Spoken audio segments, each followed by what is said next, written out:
Kalau nak jimat duit daripada beli baja, buat je baja sendiri daripada sisa-sisa makanan dekat dapur kita. Tim memang akan kumpulkan yang ni sisa daun kering dan juga bunga-bunga durian yang gugur. Dekat dalam besen ni pula, tanah-tanah yang terpakai yang pokok dia mati, masukkan dalam besen ni. Buka tong kompos ni, lepas tu kita akan masukkan semua sisa makanan dalam ni. Memang tim memang campurkan yang protein, yang sayur, semua memang campurkan. Sebab nak tabur EM ni, composting bacteria. Kalau guna EM ni, kita punya kompos cepat terurai. Lepas tu kalau macam letak sisa protein, bau tu tak ada tau. Kemudian masukkan daun kering ataupun tanah. Tim akan ikut apa yang banyak lah pada ketika tu. Kalau guna tanah, dia lagi cepat sebenarnya.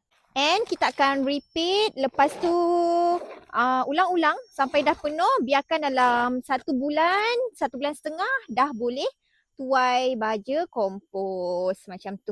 Yang biru ni tengah tunggu masa untuk dituai. So kalau nak baja kompos cepat terurai, cepat jadi, lepas tu tak ada bau busuk yang pelik-pelik, try guna EM ni, kompos bakteria. Tengok link dekat bawah.